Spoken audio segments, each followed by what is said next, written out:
మంచి చెడు మానవత్వం అనే విలువలు లేని ఈ సమాజంలో ప్రాణానికి కూడా విలువ లేకుండా పోతుంది. సమాజంలో పెరుగుతున్న క్రూరత్వాన్ని తునిలో జరిగిన ఓ హత్య మరోసారి రుజువు చేస్తోంది. డబ్బు సెల్ ఫోన్ ఇవ్వడానికి నిరాకరించాడనే చిన్న కారణంతో ఆ ఇద్దరు వ్యక్తులు మృగాలుగా మారిపోయారు. రాళ్ళు ఇనప రాడ్లతో దాడి చేసి ఓ నిండు ప్రాణాన్ని తీశారు. అత్యంత బాధాకరమైన విషయం ఏంటంటే అతడి దగ్గర ఉన్నది కేవలం 500 రూపాయలు మాత్రమే. ఈ చిన్న మొత్తమే అతడి ప్రాణం పోయేలా చేసింది.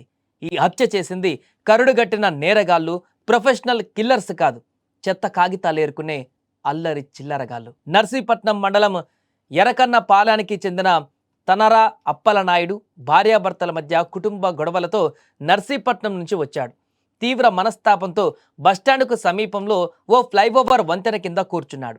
అక్కడే గొల్లప్రోలు మండలం కొడవలికి చెందిన బొడ్డు సురేష్, పాయకరావుపేటకు చెందిన తర్రా ప్రసాద్ అనే ఇద్దరు వ్యక్తులు అప్పలనాయుడిని గమనించారు. అతని వద్ద సెల్ ఫోన్, జేబులో డబ్బులు ఉండడాన్ని చూసి వాటి కోసం గొడవ పడ్డారు. అప్పలనాయుడు ఎదురు తిరగడంతో సమీపంలో ఉన్న రాయి, ఇనప రాడ్డుతో నిందితులు కలిసి దాడి చేశారు. ఇష్టానుసారం కొట్టిన తర్వాత రాడ్డును తుప్పల్లోకి విసిరేసి సెల్ ఫోన్, నగదును తీసుకొని అక్కడి నుంచి వెళ్ళిపోయారు. అయితే హత్య జరిగినటువంటి తర్వాత రోజు సమాచారం అందుకున్నటువంటి పోలీసులు రంగంలోకి దిగారు. సమీపంలో ఉన్నటువంటి సీసీ కెమెరాల ఫుటేజ్ ఆధారంగా సంఘటనా స్థలంలో దొరికిన ఆధారాలతో పోలీసులు కేసు దర్యాప్తు చేసి వారం రోజుల్లో ఛేదించారు. మంగళవారం తుని పట్టణ శివారులో తచ్చాడుతున్నటువంటి నిందితులను అరెస్టు చేసినట్టుగా పెద్దాపురం డీఎస్పీ డి శ్రీహరిరాజు వెల్లడించారు. ఇక వేలు కాదు, లక్షలు కాదు, కేవలం 500 రూపాయలు ఓ వ్యక్తి ప్రాణం పోవడం నిజంగా దారుణం. ఈ హత్య పైన మీ అభిప్రాయం ఏంటో కామెంట్ చేయండి.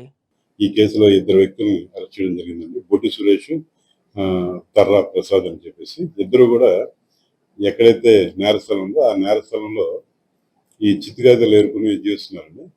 ఈయన ఇందులో చనిపోయిన వ్యక్తి తానా అప్పలనాయుడు అని చెప్పి ఈయన నర్సీపట్నం ఏరియా భార్యాభర్తల మీద చిన్న చిన్న ఇష్యూలు ఉన్నాయి.